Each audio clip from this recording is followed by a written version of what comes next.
We may be well into the offseason, but Craig Conroy still has a lot to do.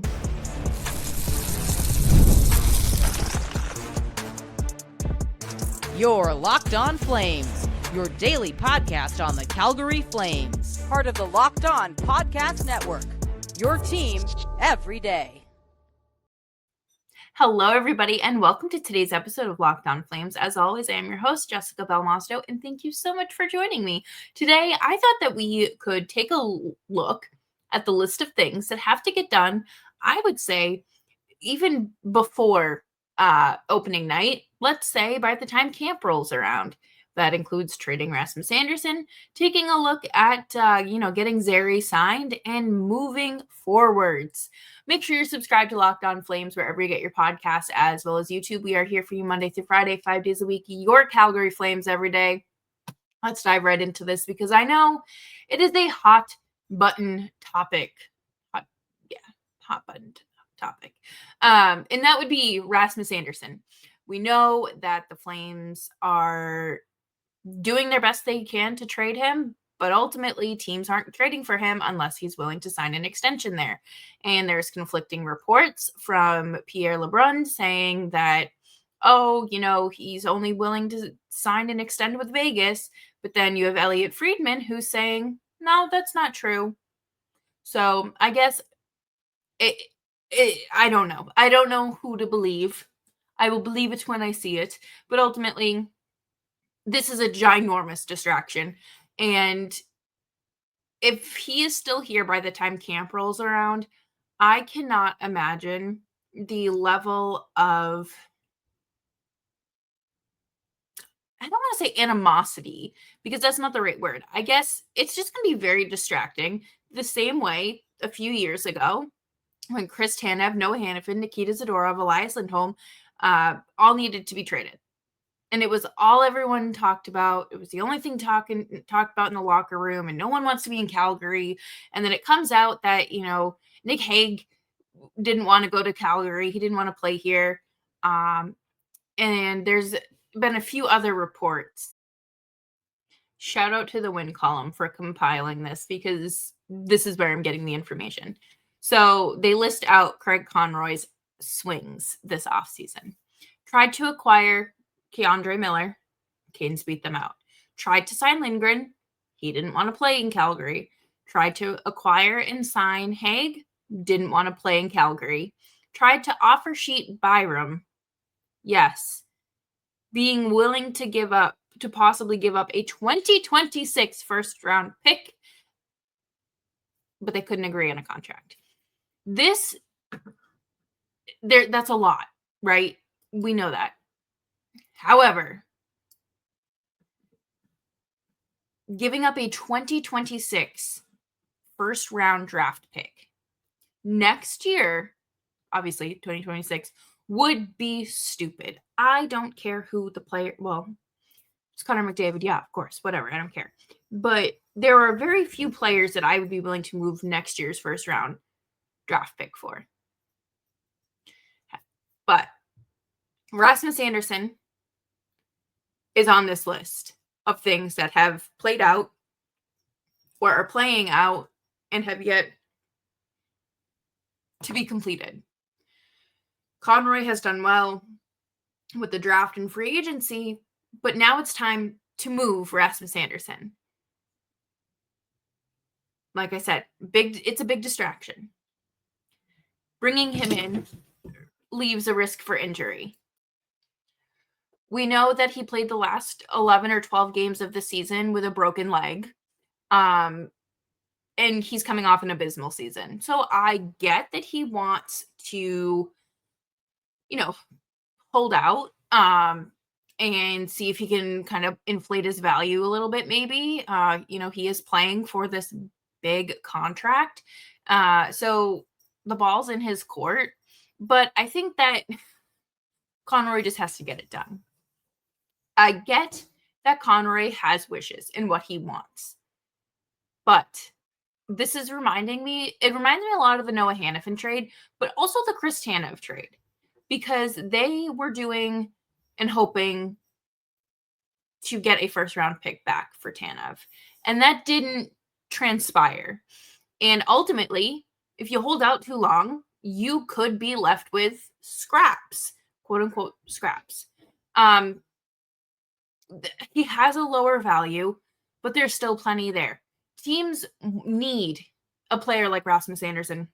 He really is the best right-hand defenseman on the market.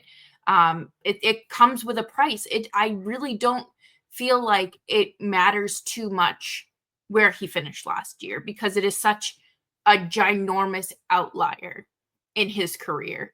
And there are circumstances that I believe played into that. So, if he doesn't want to sign an extension, then they have to do something. Whoever he is signing, so we know LA had this big offer, but he didn't want to sign an extension there. At what point does he have any sort of wiggle room? Does he give the team the benefit of the doubt? You have his new no trade list, if it changed at all. Start calling the 20-something other teams that aren't on that list and figure something out. Because Toronto does not have the assets that the Flames need, want, or desire. Vegas has scraps. Ultimately, I would love to see him go to Dallas. Dallas has a lot of good assets and prospects, and we know that Jim Nill is a great general manager, clearly, back-to-back GM of the Year at the NHL Awards, but Conroy has to get to dealing. And if I'm Anderson, I want to make this as quick and painless as possible, but at the end of the day, it's his life. He has a family. If he doesn't want to play in LA for the next 7 years, okay. I get it. If he doesn't want to play in Buffalo for the next 7 years, yeah, can't say I blame him. Ottawa is apparently on his no-trade list. Same with St. Louis. And those are two teams that have been interested. Go to Texas. Get the Dallas Stars on the phone. They could use him. Pitch him to their front office. It's just an idea. But coming up next, we are going to talk about Connor Zary's extension and what it might look like. What is the holdup? And is there a world where the Flames sign him long term?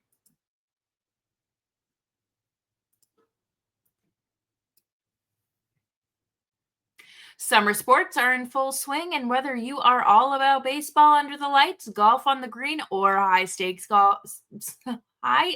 soccer action, FanDuel is the best way to make every game more exciting. You're already following the action. Why not make it a little more thrilling? With FanDuel, you can get in on the game while your friends are getting sunburnt at the beach. I like FanDuel because it is super easy to use and you can put together same game parlays and maximize your payout. It's easy to use, fast to pay out, and makes even regular season games feel like must-watch events. New to FanDuel, new customers can bet just $5 and get $150 in bonus bets if your first bet wins. Open the FanDuel app today or visit FanDuel.com to get started.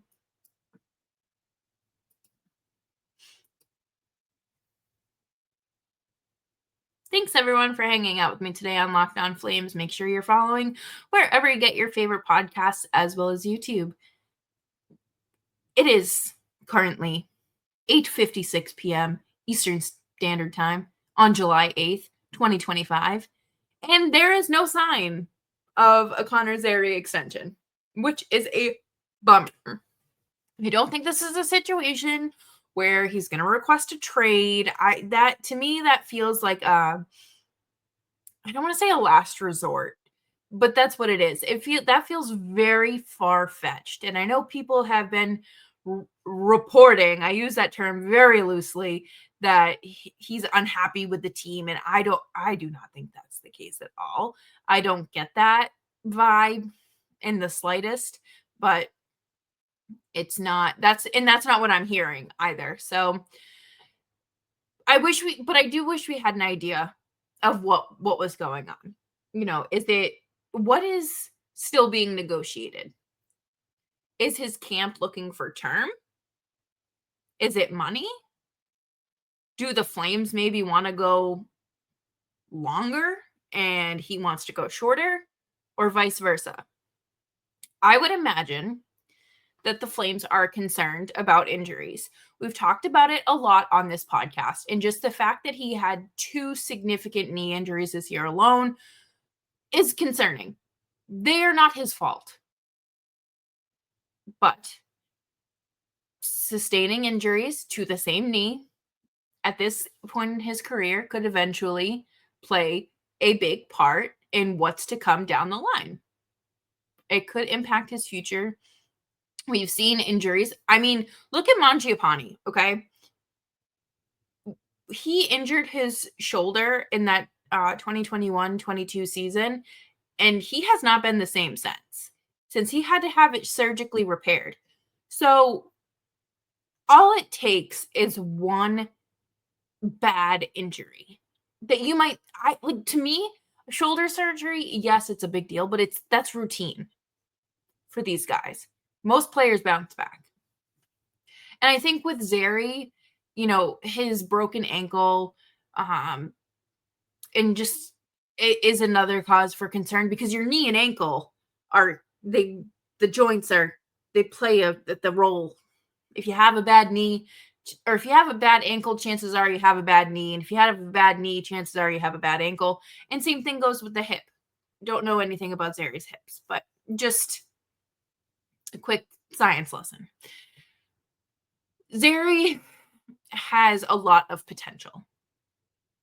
And I don't think that the Flames want to just throw that away. Because to me, I thought that Zary was going to be signed long-term prior to Matt Coronado. I always thought Coronado was going to head back home, head east, or back to the States. But I was wrong. So it's possible I misread this situation as well. But what is still being negotiated? I would imagine the Flames want to do some sort of prove-it deal, the same way that they did with Jacob Pelletier last year, and the same way that they did it with Frost. They just signed him to a 2-year deal. Personally, I think 2 years is fine.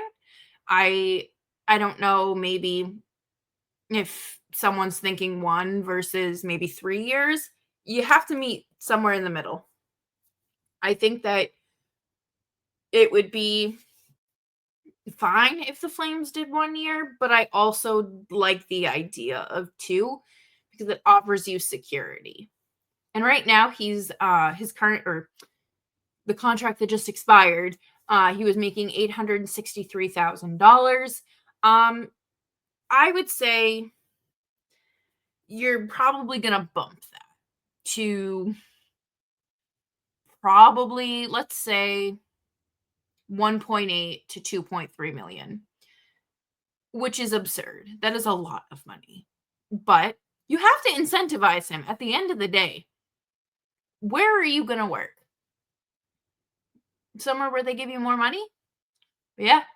Okay, great. I don't like these hours, but guess what? They're going to pay me a lot more than someone else. That's kind of how I look at it. But more money might do the trick. And I think that Conroy has a good enough relationship with all of the players, I would say, that they are honest and transparent.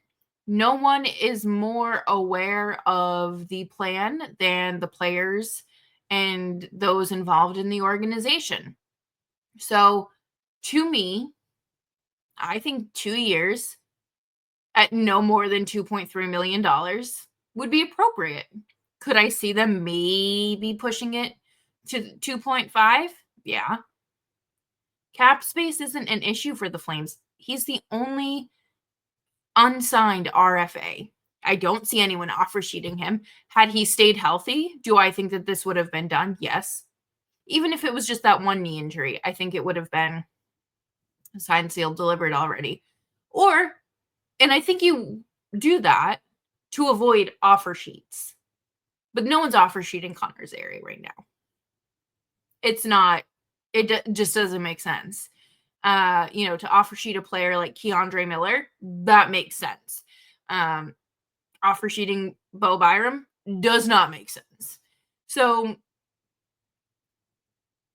the Flames have a predicament.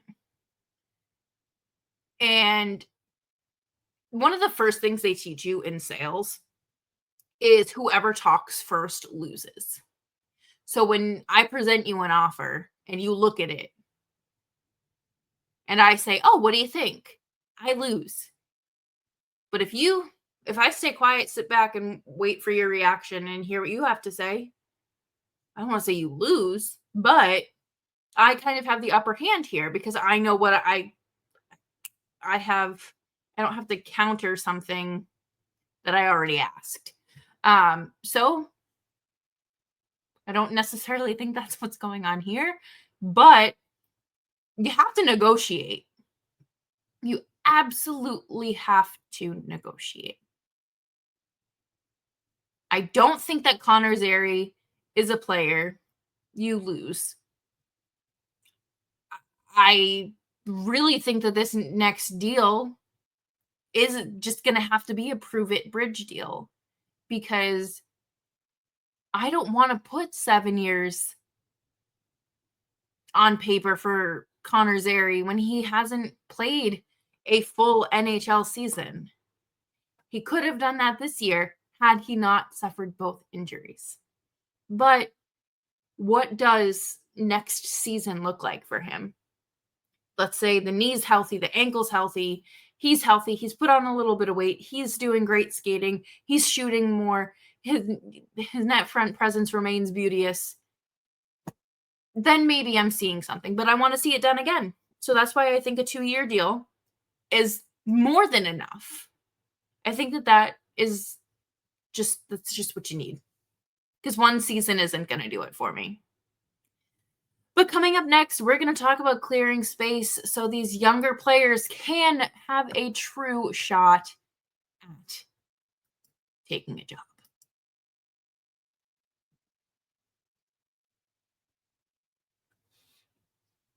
Thanks, everyone, for hanging out with me today on Locked On Flames. Make sure you're subscribed wherever you get your podcasts, and you're following me on Twitter at Jess Belmosto. We talk a lot about, we just talked about the Flames having a lot of cap space. They have not utilized it in the way that I would expect them to. And I think that's because teams don't need a third team as a broker. Teams aren't doing cap dumps as often because the cap is going up. So they don't have to necessarily worry about that bad contract. But the Flames have a bigger problem than too much cap space. And that is too many forwards. And by using that cap space, they maybe can take on that bad contract in a trade. I think about when the Flames had to trade Sean Monahan in order to acquire Kadri in free agency. Ultimately, that didn't turn out too well for the Flames. But maybe if they are being the ones capped dumped on, it could work out okay. It could. You never know. But they have to figure out a way to make room on this roster for these younger players. And immediately, my brain goes to moving players like Martin Pospisil. Maybe you move Joel Farabee. I don't think they'd trade Farabee without moving Frost, and I don't see that happening. I think that they are the definition of a bonded pair, and you would probably do more harm to the locker room than good if you traded just one of them. I think of trading a player like Igor Sharangovich, except no one's taking on that contract. I think of maybe trading a player. Have I mentioned Martin Pospisil? But also just literally anyone on your roster. The only person that should not, the only 3 players in my mind that are untouchable on your roster right now: Matt Coronado, Dustin Wolf, and Zane Parekh. Those 3 players, obviously, they're secured. However, if someone wants Blake Coleman, okay. He has a 10-team approved trade list. So you have that list now. It was due July 1st. Start contacting the 10 teams on the list. You know, kind of test the water. See what they might be looking for. You know, is this something that could transpire? You know, just plant a seed. You know, if you're looking for a good veteran presence that's still grinding it out, doing a great job and productive, you've got a Blake Coleman. We already know he'll go to your team. Just give us a call. You can turn it into something. Ultimately, the Flames need to make some trades. Even when you move Rasmus Andersson, and obviously not a forward, but you still have a log jam on the back end. The Flames just have to figure something out. So I'm looking at the line combinations from April 13th against San Jose.